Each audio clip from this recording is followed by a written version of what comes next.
Assalamualaikum warahmatullahi wabarakatuh. Halo sahabat KUA dan seluruh pemirsa yang menyaksikan media sosial. Selamat datang di live launching podcast KUA Tilamuta dengan tema KM 0 konsultasi dan mediasi 0 jarak dengan umat. Acara ini dihadiri oleh para narasumber yang luar biasa. Kami sapa yang terhormat Bapak Kasih Bimas Islam Kementerian Agama Kabupaten Bualemo, Bapak Midun Paulo SPD, yang kami hormati pula Kepala KUA Tilamuta, Bapak Mahfud A. Alauddin SAG. Waalaikumsalam. Dan selanjutnya yang kami hormati pula Bapak Penyuluh Agama Islam KUA Tilamuta Mansur Martam LC MSY. Dan seluruh audiens yang sempat hadir. Alhamdulillahirabbil alamin, segala puji bagi Allah Subhanahu wa taala yang telah melimpahkan rahmat dan karunia-Nya kepada kita semua sehingga kita hadir di sini dalam acara yang sangat luar biasa ini. Dan tak lupa selawat serta salam semoga senantiasa tetap tercurah kepada baginda kita Nabi besar Muhammad sallallahu alaihi wasallam, kepada para sahabat, keluarga, dan insya Allah kita yang hadir di sini Pak akan mendapatkan syafaatnya. Baik, sebelum kita akan memulai acara launching podcast Tilamuta KM 0 konsultasi dan mediasi jarak dengan umat, 0 jarak dengan umat, kita akan awali terlebih dahulu dengan doa, penyampaian doa yang akan disampaikan oleh Al-Ustadz Mansur Martam LC MSY. Silakan. Ya, terima kasih. Kita awali dengan pembacaan surah Al-Fatihah. Mudah-mudahan program ini berkah, berkelanjutan, dan bermanfaat buat kita semua khususnya dan buat umat pada umumnya. Ala hadhihi niyya wa ala kunniyatin salihah wa ila hadratin Nabi Muhammad sallallahu alaihi wasallam wa ala alihi wa sahbihi ajmain. Al-Fatihah. A'udzubillahi minasyaitonirrajim. Bismillahirrahmanirrahim. Alhamdulillahirabbil alamin, arrahmanirrahim, maliki yaumiddin. Iyyaka na'budu wa iyyaka nasta'in. Ihdinas siratal mustaqim, siratal ladzina an'amta 'alaihim ghairil maghdubi 'alaihim waladdallin. Amin. Bismillahirrahmanirrahim. Alhamdulillahirabbil alamin. Allahumma shalli wa sallim wa barik ala sayyidina Muhammadin wa ala alihi wa sahbihi ajmain. Allahumma inna nas'aluka min khairi ma sa'alaka min nabiyyika Muhammadun sallallahu alaihi wasallam wa na'udzubika min syarri ma sa'adzaka min nabiyyika Muhammadun sallallahu alaihi wasallam wa antal musta'an wa alaikal balagh wa la haula wa la quwwata illa billahil aliyil azim. Rabbana atina fid dunya hasanah wa fil akhirati hasanah wa qina adzabannar. Wa sallallahu ala sayyidina Muhammadin wa ala alihi wasallam walhamdulillahirabbil alamin. Alhamdulillahirrahmanirrahim. Terima kasih Pak Ustadz yang sudah membacakan doa tadi. Semoga kegiatan kita ini akan mendapatkan keberkahan. Dan selanjutnya sebelum kita akan mendengarkan sambutan sekaligus launching podcast Tilamuta, kita akan mendengarkan terlebih dahulu sambutan dari inspirator kita, Kepala KUA Tilamuta Mahfud A. Alauddin SAG. Silakan. Baik, terima kasih. Bismillahirrahmanirrahim. Assalamualaikum warahmatullahi wabarakatuh. Waalaikumsalam warahmatullahi wabarakatuh. Alhamdulillah, wa syukurillah, wassalatu wassalamu ala rasulillah Muhammad ibn Abdullah wa ala alihi wasallam. Yang saya hormati, saya banggakan Bapak Kepala Seksi Bimas Islam yang mewakili Bapak Kepala Kantor Kementerian Agama Kabupaten Bualemo, yang pada hari ini memang Pak Kandep banyak kegiatan aktivitas. Saya ucapkan terima kasih ini Pak Kasih sudah menyempatkan diri di tengah-tengah kesibukan. Ini merupakan bentuk apresiasi ke kami, maka kami segenap karyawan dan karyawati kantor urusan agama mengucapkan terima kasih Pak Kasih sudah hadir di sini. Baiklah. Untuk kesempatan ini saya sedikit saja ingin menyampaikan gambaran singkat terkait podcast Tilamuta KM0 ini. Yang pertama, saya sebenarnya bersyukur kepada Allah karena hari ini di kantor urusan agama kita menjadi tim yang solid. Sebelumnya saya sapa dulu kawan saya, sahabat saya, penyuluh agama Islam, Bapak Al-Ustadz Al-Mukarram, Bapak Mansur Martam, LC, MSY, yang alhamdulillah 1-2 minggu terakhir ini, bahkan 1 bulan kira-kira, sudah bergabung bersama kami di Tilamuta. Ini merupakan anugerah besar. Insya Allah dengan kehadiran Ustadz Mansur ini, layanan keagamaan di Kecamatan Tilamuta ini lebih maksimal. Yang saya hormati narasumber yang host hari ini Ibu Nuryadin, ini terima kasih. Dan terus terang jujur podcast ini semua kita ini pemula. Yang membuat kita semangat dan berani ini kita terinspirasi pada niat mengembangkan dakwah dan siar keagamaan di Tilamuta. Kalau tidak ada energi ini mungkin kita tidak berani tampil di podcast macam ini. Jadi podcast Tilamuta KM0 ini pada awalnya ini inspirasi. Ini sebenarnya sudah ada dalam bentuk yang lain kemarin tentang layanan konsultasi fikih bekerja sama dengan Majelis Ulama Indonesia cabang Bualemo, cuma tidak begitu maksimal. Dan alhamdulillah inspirasi terbaru ini muncul juga dari teman-teman penyuluh. Salah satunya Ustadz Mansur yang artinya memberikan ide. Kalau ada ide-ide yang bagus itu saya orang yang paling suka terus bergerak untuk kepentingan Kementerian Agama dan umat. Jadi langsung respon, kita bergerak. Dan memang visi dan misi kegiatan ini sangat erat hubungannya dengan peran Kementerian Agama di masyarakat. Jadi KM0 ini, Tilamuta KM0 ini merupakan mediasi, konsultasi, mediasi nol jarak. Jadi sengaja kita pakai KM0 ini. KM0 ini kan menimbulkan 2 kilometer 0 atau konsultasi mediasi, tapi nolnya jaraknya 0, jadi tidak ada jarak. Jadi insya Allah podcast ini nanti yang insya Allah tayangnya yang direncanakan jadwalnya setiap hari Senin sampai Kamis jam 1 sampai jam 2 ini insya Allah akan terus eksis selamanya dan insya Allah memberikan manfaat. Jadi pada kesempatan ini saya sebagai Kepala Kantor Urusan Agama Kecamatan Tilamuta yang pertama sangat bersyukur dengan kehadiran Pak Kasih yang mewakili Kemenak. Ini alhamdulillah satu kebanggaan buat kami. Yang kedua, saya bersyukur semua teman-teman di kantor urusan agama ini bersinergi, bekerja sama membangun layanan keagamaan. Jadi pada intinya podcast ini merupakan sarana KUA Tilamuta untuk terus memberikan layanan keagamaan di Tilamuta secara meluas. Nanti insya Allah di hari-hari berikut podcast ini akan menjadi sumber-sumber informasi, edukasi, artinya meningkatkan kemampuan beragama dan sebagainya.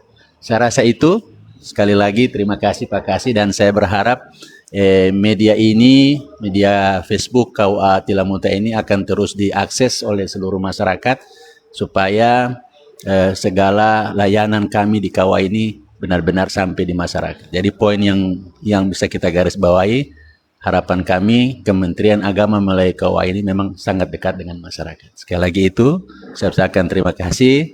Wallahu muwaffiq ila aqwamit thariq. Wassalamualaikum warahmatullahi wabarakatuh. Waalaikumsalam warahmatullahi wabarakatuh. Oke, terima kasih Pak Mahfud Al-Udin SAG. Terima kasih atas sambutannya yang begitu sangat menginspirasi kita semua. Semoga kedepannya ini menjadi bahan atau media konsultasi yang sangat berguna kepada masyarakat. Baik, kita akan masuk pada sambutan dan sekaligus launching yang akan disampaikan oleh Bapak Kasih Bimas Islam Kementerian Agama Kabupaten Bualemo, Bapak Medon Paulo SPD. Disilakan. Bismillahirrahmanirrahim. Assalamualaikum warahmatullahi wabarakatuh. Waalaikumsalam warahmatullahi wabarakatuh. Alhamdulillahirabbil alamin wa bihi nasta'in ala umuri dunya waddin. Wassalatu wassalamu ala asyrafil anbiya'i wal mursalin wa ala alihi washabihi ajmain. Amma ba'du.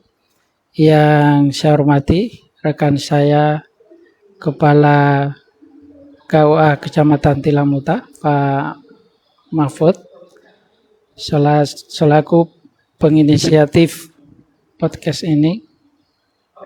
Yang saya hormati sahabat saya, penyuluh agama Islam, Ustadz Mansur Martam LC.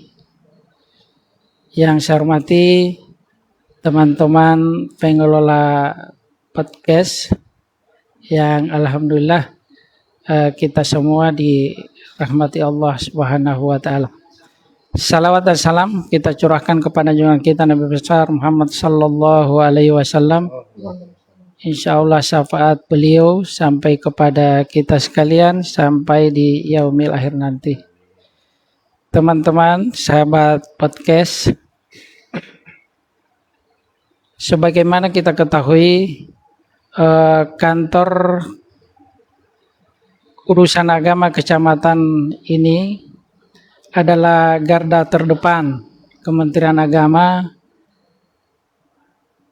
Makanya KUA itu bukan sekedar pencatatan nikah, tapi KUA itu adalah pelayanan umat dalam rangka di dalamnya ada moderasi beragama, di dalamnya ada masalah pembinaan zakat, ada wakaf, ada penyelesaian konflik berdimensi keagamaan. Makanya lewat kesempatan ini saya selaku Kepala Seksi Bimbingan Masyarakat Islam sangat mendukung, sangat mengapresiasi tentang pembentukan podcast ini, karena sebagaimana kita tahu bersama juga, layanan umat itu bukan saja kita berdakwah di hadapan umat. Ini podcastnya ini merupakan dakwah bilhal. Kita menyampaikan konten-konten pesan-pesan agama itu adalah dakwah.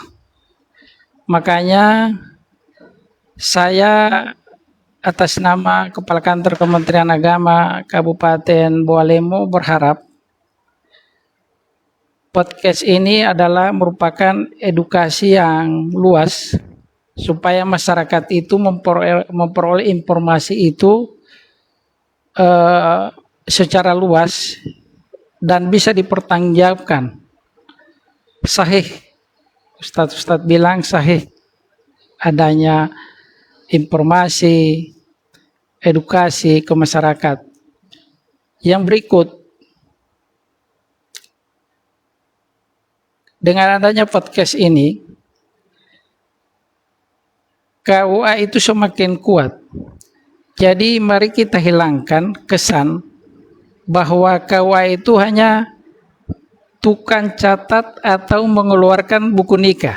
Bukan sampai di situ.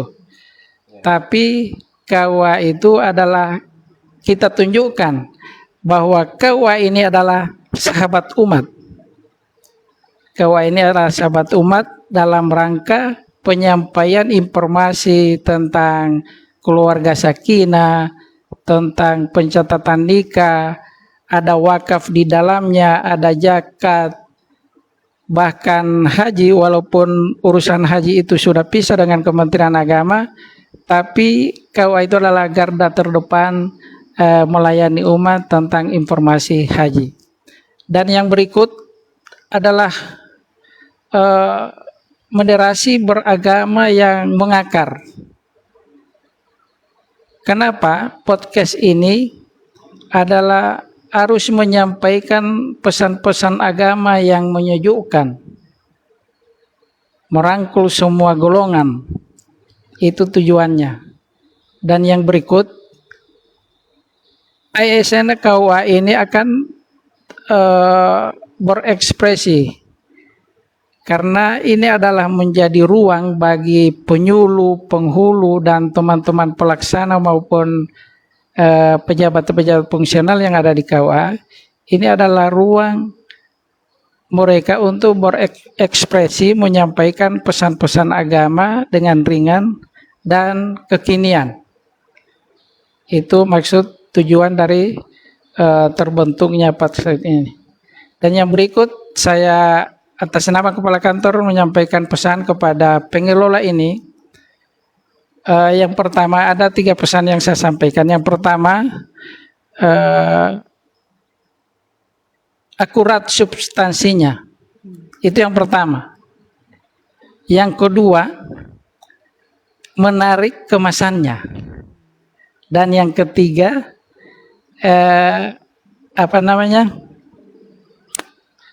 penyampaiannya itu atau tayangannya itu harus konsisten.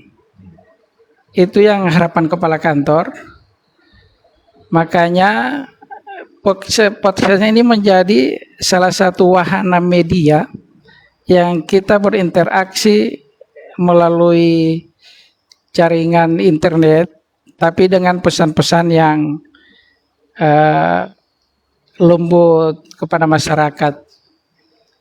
Kita mengajak masyarakat untuk selalu berdialog tentang masalah agama, masalah perkawinan, masalah zakat, wakaf yang ada di kantor urusan agama.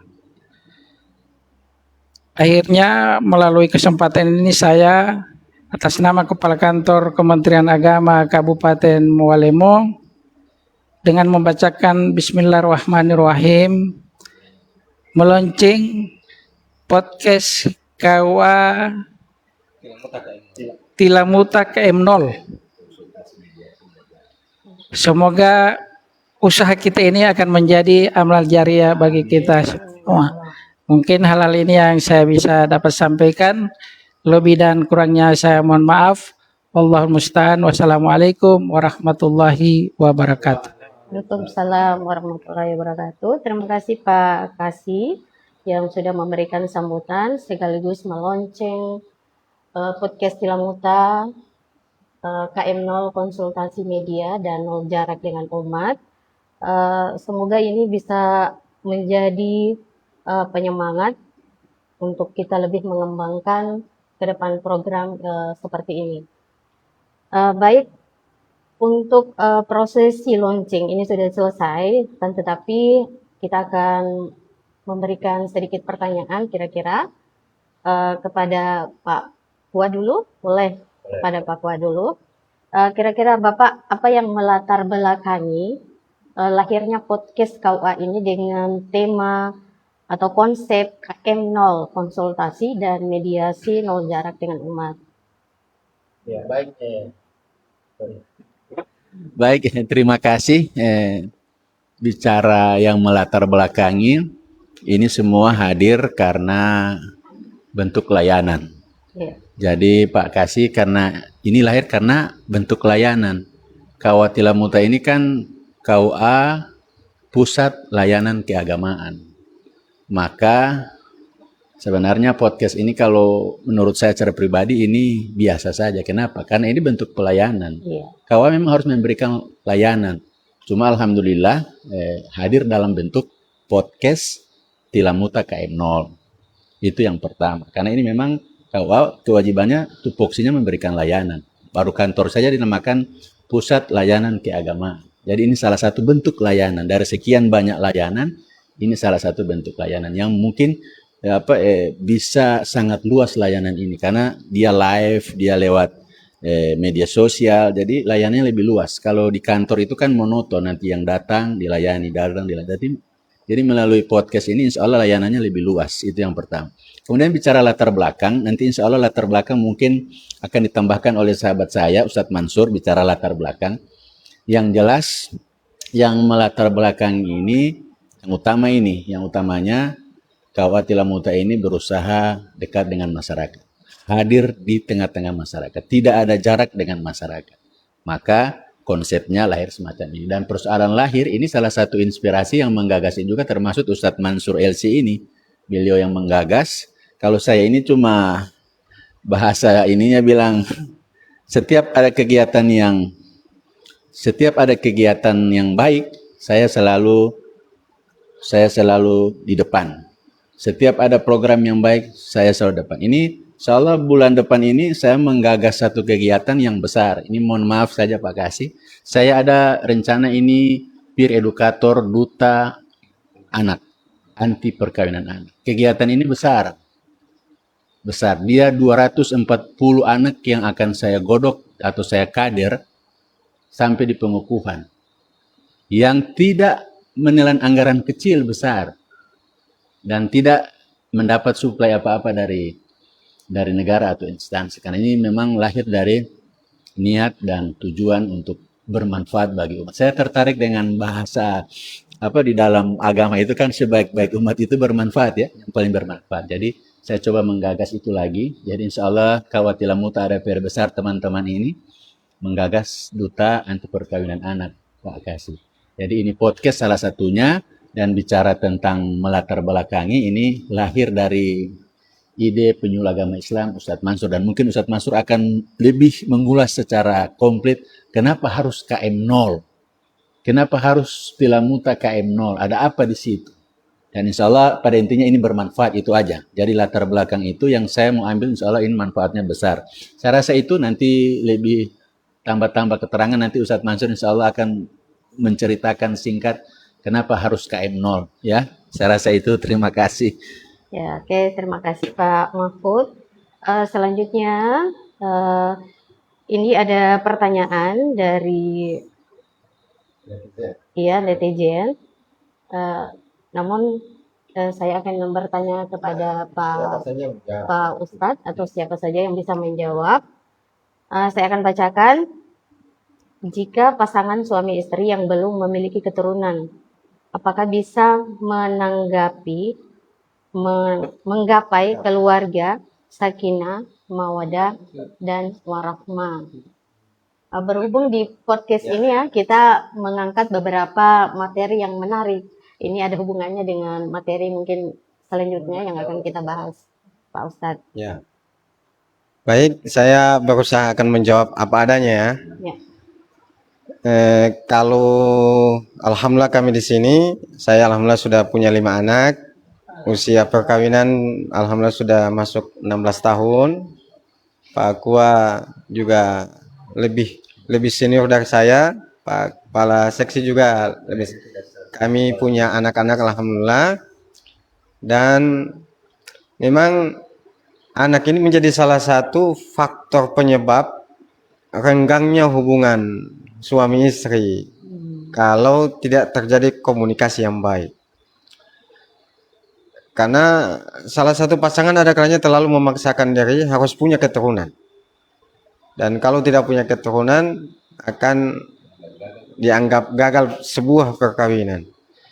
Nah, oleh karena itu penting untuk menjadi sebuah keluarga yang dapat menggapai sakinah, mawaddah, warahmah. Sakinah itu tenang ya, ada ketenangan di dalamnya. Kemudian mawaddah ada cinta, kemudian rahmah ada kasih sayang. Nah, ketiga-tiga ini kita bisa gapai ada anak maupun tidak ada anak kalau sejak awal kita memulai perkawinan ini, hubungan rumah tangga ini dengan niat semata-mata untuk mencari ridho Allah. Semata-mata bahwa menikah ini ibadah. Sehingga hubungan keduanya itu berpotensi kita menggapai sebanyak-banyaknya ibadah, pahala, keridhaan Allah, kebaikan di dalamnya. Nah, ingat, banyak juga keluarga yang kemudian tidak siap ketika dihadirkan keturunan, diberikan keturunan yang kemudian anak-anaknya banyak yang terlantar, tidak mendapatkan pendidikan yang layak dan lain sebagainya. Jadi ada anak atau tidak ada anak itu sebenarnya tidak jadi faktor penentu kebahagiaan sebuah rumah tangga.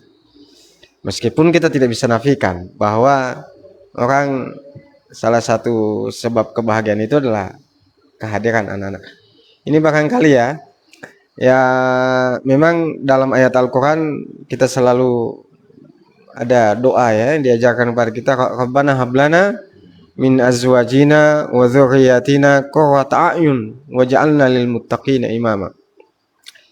Jadi kita selalu meminta kepada Allah supaya rumah tangga kita ini senantiasa bahagia, satu sama lain dalam memandang pasangannya itu sebagai perhiasan. Kehadiran anak-anak itu juga menjadi pandangan yang sangat menyenangkan. Itu memang selalu kita minta kepada Allah, selalu berusaha untuk itu. Itu barangkali Bu yang dapat kita jawab dari pertanyaan netizen ya. Sekarang alhamdulillah sudah ada banyak respon ya. Ya. Oke, baik, terima kasih Pak Al Ustadz Mansur yang sudah menjawab pertanyaan dari netizen. Terkait apa yang telah disampaikan tadi, ini supaya memudahkan masyarakat untuk memberikan pertanyaan dan atau juga harapannya, tentunya ini kita di KUA Tilamuta harus memberitahukan kira-kira besok ini pelaksanaannya mengangkat materi apa saja, gitu. Mengangkat materi apa saja, seperti itu. Mungkin Pak Pua bisa menjawab. Baik, jadi ini sekedar informasi. Memang ini perlu kami sampaikan secara terbuka kepada semua masyarakat, para netizen, bahwa podcast Tilamuta ini jam tayangnya dari Senin sampai Kamis, jam 1 sampai jam 2. Dan ini juga kita ada tim ya. Podcast Tilamuta ini memang ada tim, yang tim ini langsung digarap oleh penyuluh agama Islam yang ada di KUA Kecamatan Tilamuta. Jadi persoalan nanti menetapkan jadwal-jadwal tiap kegiatan itu nanti akan kita sampaikan pada tampilan esok, karena ini akan dirembuk bersama oleh tim.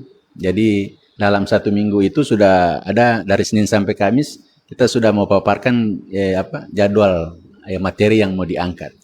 Yang jelas bukan cuma persoalan layanan keagamaan, bicara hukum fikih dan sebagainya.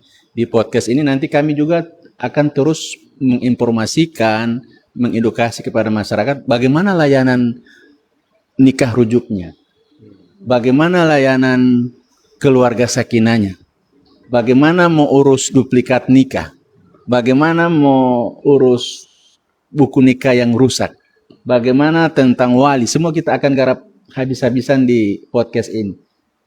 Yang jelas podcast ini kami buat, insya Allah akan terus memberikan informasi kepada masyarakat tentang layanan KUA. Jadi insya Allah nanti besok akan kita sampaikan tentatif atau rencana materi atau bahan-bahan yang akan disampaikan di podcast ke depan. Saya rasa itu dulu.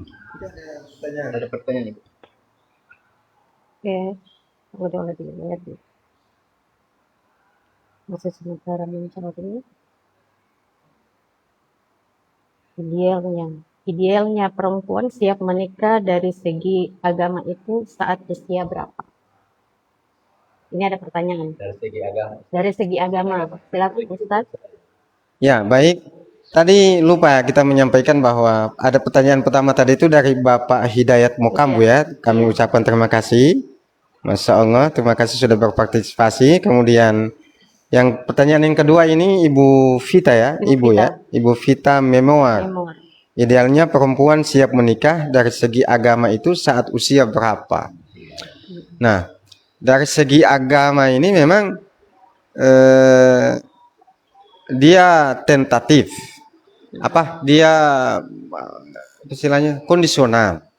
Kondisional dalam pengertian bahwa dia harus, kan syaratnya itu dia harus sudah balik, berakal, ya kan begitu. Nah, untuk kadar seseorang dapat dikatakan berakal sehat itu kan ini kondisional, sangat ditentukan oleh banyak sisi. Maka saat ini sudah kalau menikah di KUA salah satu yang diminta itu adalah surat keterangan sehat jasmani maupun rohani gitu Pak Kua ya. Itu untuk menentukan bahwa dia ini betul-betul sehat. Akalnya utama ya, sehat jasmani rohani ya termasuk akalnya kan begitu. Nah, jadi memang soal usia ini nanti menyusul dalam versi agama ya sudah balik. Balik itu kan juga untuk rata-rata kita sudah balik kalau dari sisi usia ya anak-anak SMP sudah balik ya. Cuman kan lagi-lagi usianya baliknya ini malah ada yang di ayat yang lain ar-rusdu. Ar-rusdu itu jadi balik dibarengi dengan kecakapan hukum. Artinya dia secara hukum sudah bisa melakukan perbuatan secara mandiri. Karena seorang itu kalau sudah balik, maka dia secara mandiri mempertanggungjawabkan perbuatannya. Kan ada 3 yang tidak akan dicatat baik buruknya kan. Salah satunya hatta yabluga, ketika dia masih anak-anak sampai dia balik.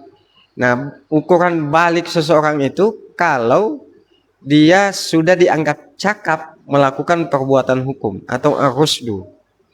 Nah, anak-anak SMP kita dari sisi balik pada umumnya mereka sudah balik. Tapi apakah dia sudah memiliki kecakapan?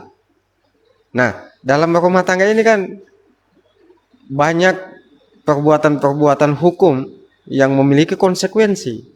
Ya. Itu barangkali ya. Pak Kua barangkali lebih Bisa ditambahkan Pak Kua. Baik, jadi pertanyaan ini bagus sekali ya. Terima kasih ini Ibu Vita ini. Pertanyaannya bagus. Dan ini memang terus terang kita di KUA Tilamuta ini masih menghadapi persoalan ini. Masyarakat belum tahu bahwa masalah perkawinan ini, jadi tadi bicara hukum agama dan hukum negara ini tidak bertentangan dengan agama. Karena kita juga sumbernya juga agama walaupun kita bukan negara agama. Tapi aturan undang-undang perkawinan itu sudah jelas bahwa batas minimal, jadi Undang-Undang Nomor 1 Tahun 74 itu masih perempuan 16, laki-laki 19. Tapi alhamdulillah dengan adanya revisi undang-undang ini, Undang-Undang Nomor 16 2019, dia tarik sama-sama di 19. Jadi laki-laki dan perempuan minimal. Jadi ini perlu saya sampaikan kepada masyarakat luas. Di undang-undang itu isyaratnya 19 perempuan, 19 laki-laki. Tapi itu usia minimal. Bukan usia ideal. Sekali lagi bukan usia ideal. Itu usia minimal. Dan di Undang-Undang Perlindungan Anak yang 2014 itu menyatakan 18 tahun ke bawah itu masih anak-anak. Sedangkan ya di daerah kita ini umur perkawinan ini masih banyak juga yang melaksanakan perkawinan di bawah 19, bahkan di bawah 18. Sampai itu adanya podcast ini saya berharap ini akan tersampaikan sampai ke masyarakat luas dan yang masyarakat terkecil pun yang jauh itu usahakan tahu ini. Jadi usia minimal itu 19. Usia minimal. Bukan usia ideal laki-laki dan perempuan. Jadi kita dibatasi oleh Undang-Undang Perkawinan tahun 2000 yang direvisi nomor 16 di tahun 2019 ini. Jadi insya Allah ke depan ini podcast ini ada manfaat supaya orang tidak berani lagi menikah di bawah usia 19, sedangkan 19 saja itu usia yang minimal. Karena dia masih harus sekolah. Karena kita ini di negara ini kita dilindungi oleh undang-undang ini tentang perlindungan anak. Jadi insya Allah Ibu Vita kalau menikah usia ideal itu 21 dan 24 atau 23. Karena perkawinan itu dia harus matang lahir dan batin. Dia harus matang lahir dan batin. Saya sedikit menjelaskan ini persoalan perkawinan karena jelas di undang-undang itu perkawinan itu ikatan lahir batin. Berarti yang menikah ini harus matang lahir batinnya. Kematangan lahir batin itu dia di atas 19. Di atas 19. Karena 19 tahun itu bicara kesehatan reproduksi. Sebelum 21 tahun itu sel-sel reproduksi perempuan belum matang. Jadi ini undang-undang kita alhamdulillah memberikan kemaslahatan kepada rakyatnya begitu. Dan ini juga tidak lepas dari makna hukum di dalam agama, di mana ada kemaslahatan kita ikuti yang maslahat itu, menghindari yang mudarat. Saya rasa itu, wallahu a'lam bishawab. Oke, ada tambahan? Terima kasih, silakan. Saya ingin menambahkan dari apa yang Kepala KUA telah sampaikan. Sebagaimana menurut BKKBN, begini, pendewasaan usia nikah itu lebih bagus itu di usia 21 perempuan, 25 pasangan laki-laki. Itu pasangan yang betul-betul siap berkeluarga. Ideal. Ya, paling siap berkeluarga. Mulai dia usia pas untuk dia menghamili atau bisa hamil. Begitu tambahan dari saya. Oke, terima kasih. Terima kasih Pak Kasih. Ini pembahasannya sudah mulai menarik Pak ya. Oke, baik. Di sini terkait dengan apa yang sudah disampaikan tadi, ini ada pertanyaan juga dari netizen. Beliau menanyakan Maaci. Ya, ini Maaci ini menanyakan dari di era globalisasi, apalagi terpengaruh dengan digitalisasi HP dan sebagainya, itu mulai timbul rasa takut dari orang tua yang memiliki anak-anak remaja, apalagi yang perempuan. Nah, kira-kira ada trik-trik apa yang bisa dilakukan oleh orang tua untuk bisa menjaga anaknya agar tidak terjerumus ke hal-hal yang tidak kita inginkan, Pak? Silakan Pak Puan, mungkin bisa menjawab. Langsung diarah ya. Jadi apa trik-trik? Jadi bicara trik ini yang pertama awalnya ini dari kecil. Jadi keluarga. Keluarga sebagai sumber ilmu, sumber inspirasi, sumber energi. Iya. Jadi mulai dari keluarga ini maksudnya begini. Jadi karena ini objeknya anak-anak, berarti memang dari awal keluarga ya, suami istri ini memang harus membentuk cara hidup sehat dan cara hidup yang agamais di keluarga. Itu poin yang mendasar. Kalau di dalam lingkungan keluarganya itu sudah semarak, sudah semerbak harum keagamaannya, jadi suami istrinya, lingkungan keluarganya itu, budaya agama itu sudah ini, jadi anak-anak itu tidak jauh daripada persoalan ketaatan kepada agama. Jadi sudah terbentuk dia agamanya, dia rajin sholat, ngaji, dan kemudian budaya ini juga, kebanyakan anak-anak itu kan mencontoh orang tua. Kalau budaya main gadget ini sudah menjadi hobi daripada ayah dan ibunya, mau tidak mau anak-anak juga akan terkontaminasi dengan itu. Jadi pola ini memang dibentuk dari awal keluarga. Saya ingat pesan Imam Al-Ghazali kalau tidak salah Ustaz Mansur ya, didiklah anak-anakmu itu berapa? 20 tahun sebelum dia lahir atau 10 tahun dia. Artinya pada intinya 20 tahun sebelum dia lahir. Jadi karakter, jiwa, akhlak anak ini memang kita sudah persiapkan dari awal. Sehingga setelah dia jadi anak-anak, dia tidak terlepas dari bimbingan ayah ibunya, dan bimbingan itu energinya, suplemennya adalah agama. Jadi budaya keagamaan, harmonisnya satu keluarga, pokoknya tata keramanya. Kalau anak-anak itu taat kepada Allah dan Rasul dan kepada orang tuanya, jadi orang tua bisa membatasi itu. Kemudian layanan gadgetnya mungkin, karena ini kan kepentingan pendidikan juga ada di sini, mengakses informasi juga di sini. Jadi mungkin ada pembatasan waktu, controlling. Orang tua itu kan bisa jadi sahabat, bisa jadi teman, bisa jadi guru, bisa jadi ayah dan ibu. Jadi kontrol yang baik antara orang tua laki-laki dan perempuan kepada anak-anaknya. Ada pengawasan, bukan berarti melarang keras, tapi ada pengawasan, dan orang tua dan anak itu kalau so jadi bataman kan so lebih ringan mau sampaikan. Dan anak-anak dan budaya keagamaan kalau sudah terbentuk, ketaatan anak itu untuk taat pada orang tua pasti akan ngalir dengan sendirinya. Wallahu a'lam bishawab. Demikian. Terima kasih. Mungkin ada tambahan dari Pak Ustadz? Dari Pak Kasih? Oke. Baik. Eh, Selanjutnya dari KUA itu sendiri untuk mengatasi agar tidak ada lagi anak-anak yang menikah pada usia dini, kira-kira apa yang pernah yang dilakukan oleh KUA Tilamuta atau ada langkah-langkah selanjutnya setelah ini? Apa yang bisa dilakukan untuk masyarakat untuk bisa mengatasi pernikahan dini, begitu Pak Kuat?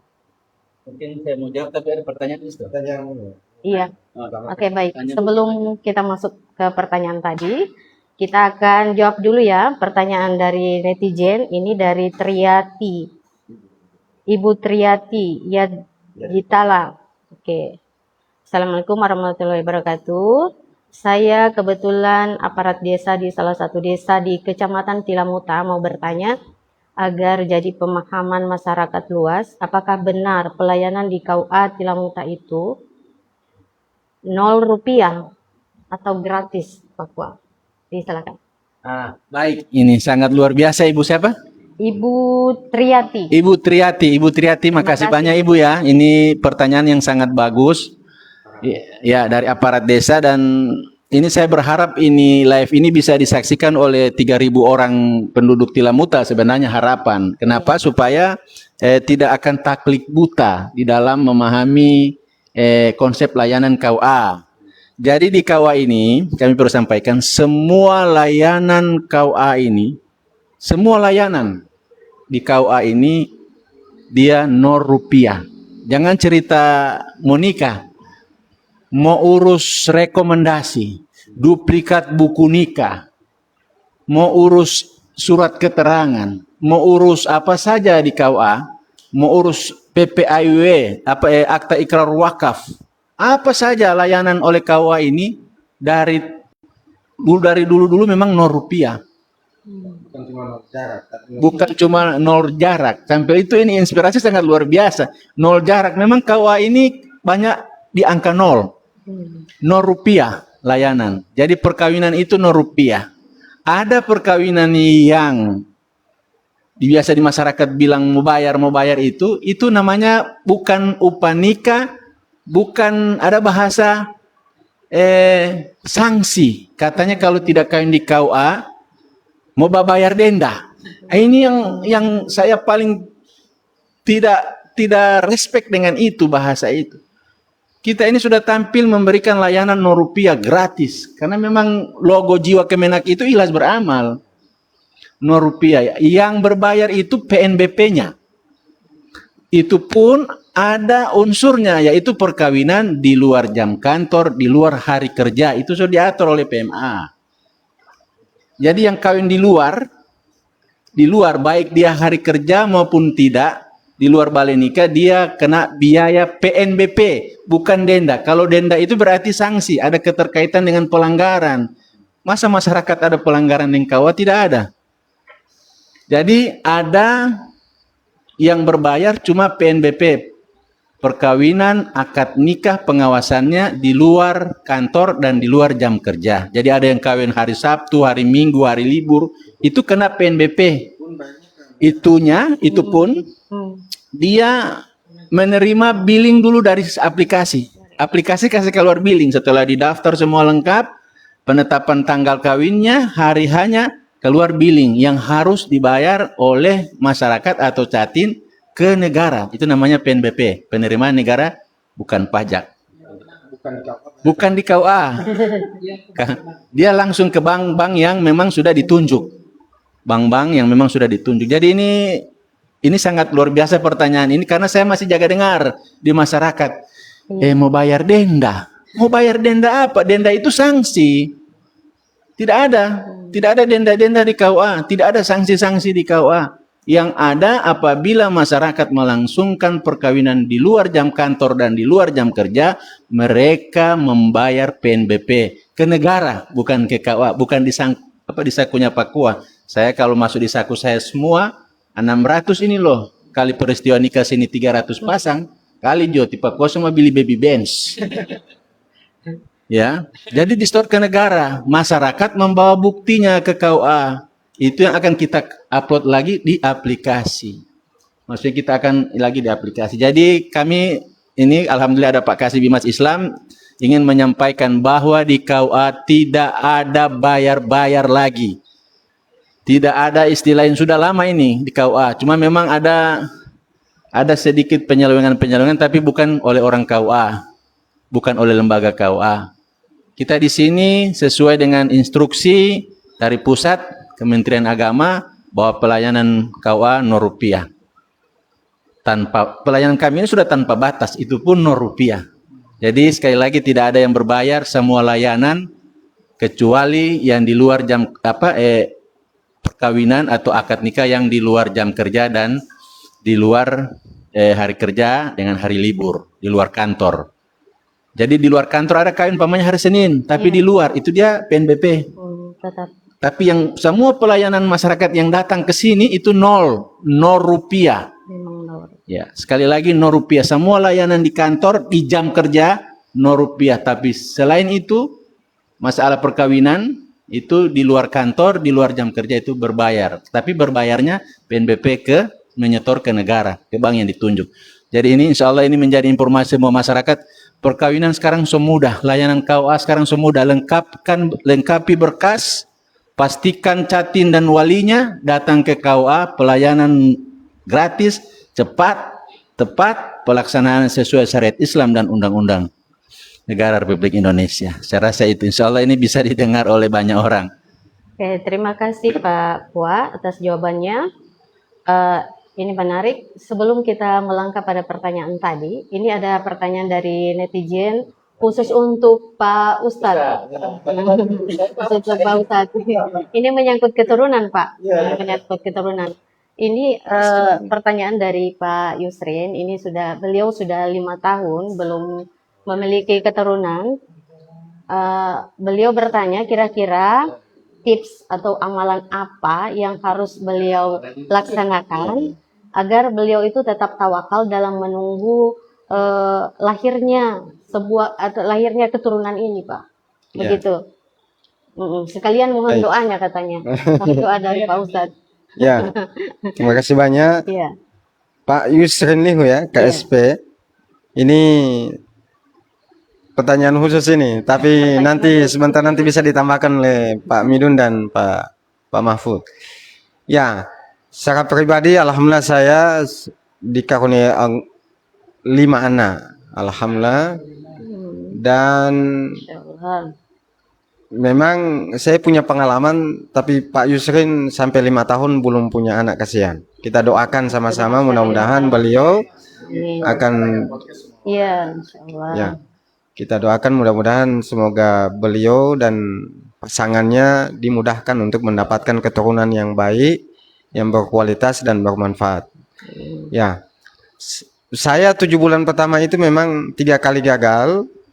Dan kita sudah konsultasi ke medis, memang katanya kandungan lemah.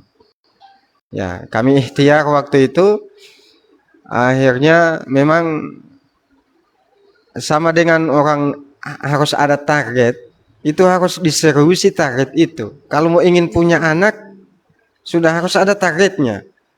Fokus, serius, apa saja. Misalnya salah satu contohnya jangan kecapean bekerja dan lain sebagainya. Ini yang suasana dan kondisi ini yang diusahakan tercipta pada kedua pasangan. Jadi kalau memang benar-benar punya anak ya penuhi ikhtiar itu. Kemudian yang kedua memang ini kami tempuh juga. Kami mendatangi bidan kampung untuk ada tukang pijit khusus rahim. Memang dia lihat posisi rahimnya sama dengan baskom, botak miring. Jadi dia mau kasih, memang waktu masih gadis istri ini dia tanya apakah pernah tabanting keras, dan betul adanya, dan itu barangkali yang membuat posisi rahim itu jadi tidak normal dudukannya. Sampai dia pesan waktu itu kalau mau nanti tidak punya anak lagi, nanti saya mau kasih miring itu posisi dudukan rahimnya. Luar biasa ini keahlian ya. Dan orang-orang tua kita punya keahlian itu. Jadi maksud saya bidan kampung itu bukan dukun dan apa yang share-share enggak, tapi memang betul-betul skill memijat yang memang luar biasa, dan itu masyhur ibu itu di Kecamatan Patilanggio ya, di Kabupaten Pohuwatu. Ya, kemudian yang ketiga tentu kita banyak berdoa, banyak berzikir, dan harus ada amalan selain yang wajib kan itu memang sudah harus kita lakukan. Tapi memang harus ada sesuatu yang sunnah yang secara rutin, misalnya setiap malam Senin kita baca Al-Quran, surat Ar-Rahman, malam Selasa Ad-Dukhan, malam Rabu Al-Waqi'ah, malam Kamis As-Sajadah, malam Jumat Yasin, malam Sabtu surah Al-Hasyr, malam Ahad surat Al-Mulk. Itu kita amalkan. Kalau kita ingin nambah amalan, usahakan itu rutinitas kita. Dan setelah itu kita berdoa sesuai hajat yang kita ingin lakukan. Saya alhamdulillah di samping yang surah-surah tadi saya amalkan bertahun-tahun, waktu dari pesantren sampai dengan saat ini masih bisa mengamalkannya, ditambah dengan Ratibul Haddad. Setelah itu kita meminta hajat, setelah mengamalkan tadi itu terasa dimudahkan. Ya, itu barangkali Pak Yusrin ya. Dan sekali lagi kita doakan mudah-mudahan Pak Yusrin serta pasangannya dimudahkan mendapat keturunan. Amin ya rabbal alamin. Ya. Sudah sangat luar biasa, ini sudah sangat menarik. Mungkin ada tambahan dari Pak Kasih?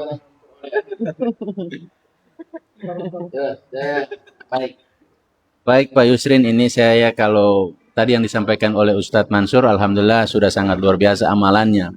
Cuma kalau versi saya ini ya, jadi benar tidaknya hanya Allah yang tahu. Versinya saya mau suka dapat keturunan itu yang baik dan soleh-soleha itu. Yang pertama setelah melakukan ikhtiar yang Ustadz Mansur sampaikan tadi, yang pertama memang ada budaya makan kurma muda ya begitu ya. Kurma muda, kurma yang asli yang muda itu Pak Yusrin harus, istrinya harus banyak makan kurma muda, ini kurma Nabi yang muda. Iya, ajwa yang muda itu. Kemudian kalau saya ini ini sebagai amalan, tapi ini amalan versi saya. Perbanyak kasih makan anak yatim. Ya, sedekahnya ke anak yatim, fokus. Jadi ini sekedar ini ya versi saya, bisa dibuat bisa tidak. Kalau saya pe anak banyak, karena saya pe anak asuh banyak. Jadi Pak Yusrin harus dengan istri itu tiap habis sholat itu sampaikan hajat itu, setelah sholat itu ngomong aja di dalam hati masing-masing, mohon sama Allah. Kan berdoa sudah, tapi selesai berdoa itu bicara, ayo kita orang budayakan pakai orang pe harta ini, usahakan ada anak-anak yatim yang rutin kita orang beri makan.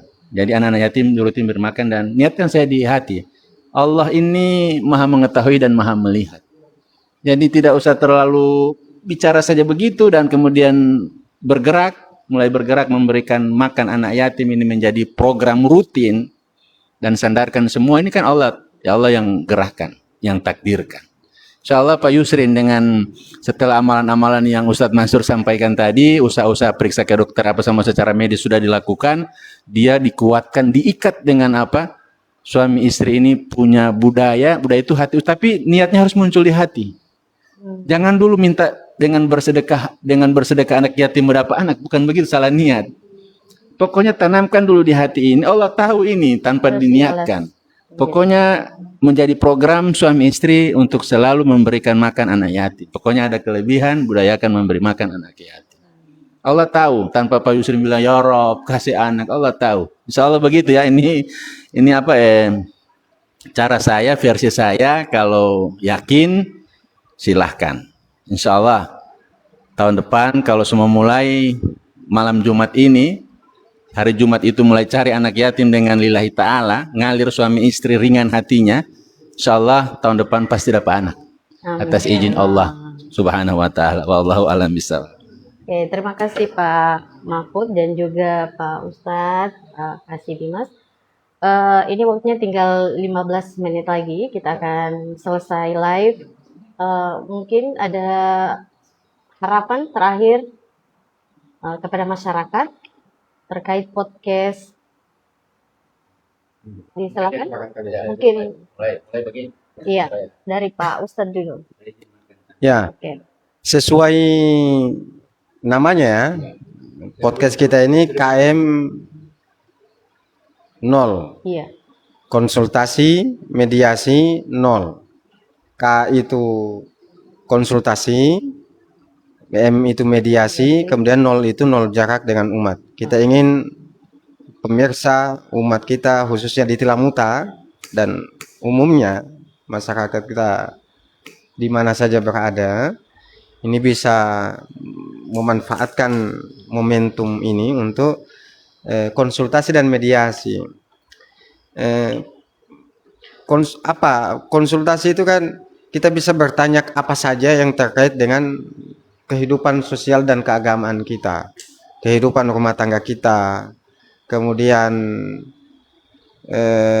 bagaimana mengamalkan Islam ini supaya setiap hari berkualitas amalan kita, tidak hanya itu saja. Kadang kita itu merasa cukup dengan amalan yang sudah kita lakukan selama ini tanpa perlu mengetahui lebih jauh lagi, sehingga kualitas amalan kita standar-standar saja. Kita ingin hari ini lebih baik daripada hari yang kemarin. Ya, itu. Jadi kita bisa tanyakan apa saja terkait bagaimana itu membina keluarga sakinah. Kemudian kalau yang punya harta, yang punya toko, yang merasa selama ini bertahun-tahun lamanya belum bisa menunaikan kewajiban zakatnya, padahal kewajiban zakat ini adalah salah satu rukun Islam, yaitu menunaikan zakat. Yang mungkin dia pikir zakat hanya zakat fitrah, padahal ada zakat mal, padahal hartanya melimpah.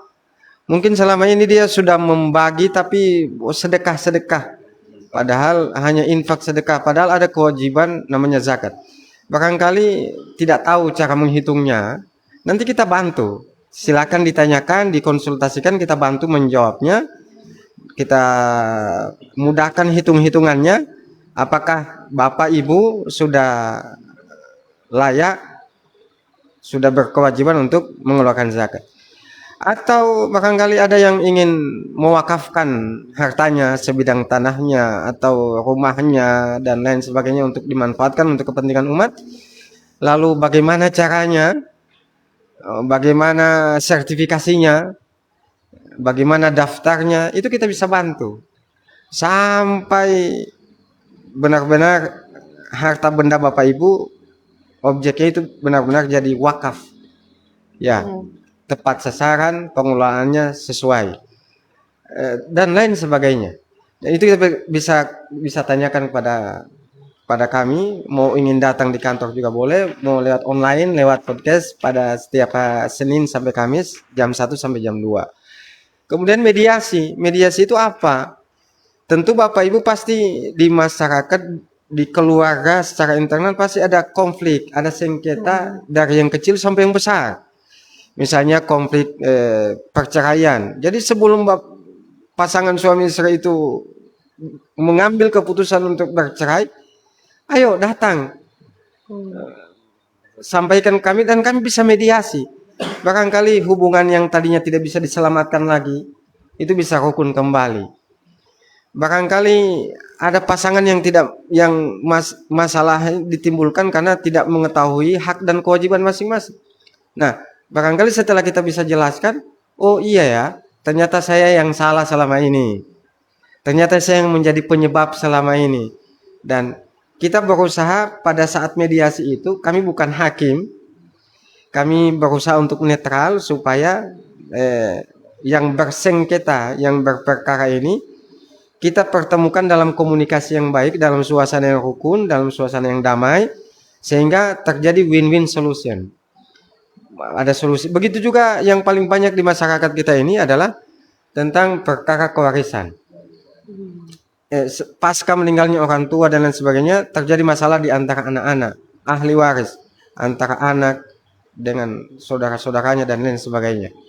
Bisa datang ke kami bisa mediasi, kita bicarakan secara baik-baik dan insya Allah ada solusinya. Ya, itu barangkali ya. Wallahu a'lam. Oke, terima kasih. Silakan Pak Kasih. Baik, Saya atas nama Kepala Kantor Kementerian Agama Kabupaten Bualemo sangat mendukung terbentuknya atau diluncurkannya podcast ini menjadi media, menjadi ruang dialog bagi kita semua rakyat Kabupaten Bualemo, menjadi ruang informasi keagamaan secara inklusif dan kita gunakan dengan sebaik-baiknya. Mungkin itu dari saya Pak Kuah. Terima kasih. Baik, ini yang terakhir.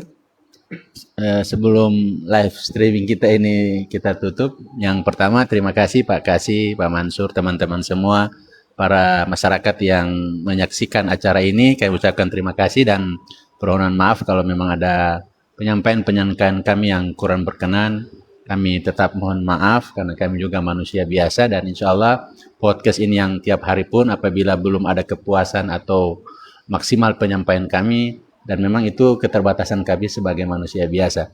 Dan yang perlu saya sampaikan, insya Allah ini link ini kalau ini bisa tolong dibagikan ke teman-teman lain, seluruh masyarakat dalam grup-grup WA, tolong dibagikan supaya podcast ini kehadirannya benar-benar dirasakan dan manfaatnya benar-benar diterima oleh masyarakat secara luas. Insya Allah semacam itu. Oke, terima kasih. Baik Bapak Ibu, seluruh sahabat KUA dan seluruh pemirsa, kami atas nama KUA Tilamuta dan seluruh pemateri yang hadir pada saat ini akan mengundurkan diri karena rangkaian live pada saat ini kita akan tutup tentunya pada live launching podcast KUA Tilamuta KM 0 konsultasi dan mediasi 0 jarak dengan umat. Terima kasih dan kepada seluruh sahabat dan Bapak Ibu pemirsa yang sudah berpartisipasi dengan kami. Terima kasih. Kami akan undur diri dan saksikan podcast selanjutnya pada besok hari yang akan siap tayang dari hari Senin sampai dengan hari Kamis pukul 13 sampai pukul 14 WITA. Kami undur diri. Wassalamualaikum warahmatullahi wabarakatuh.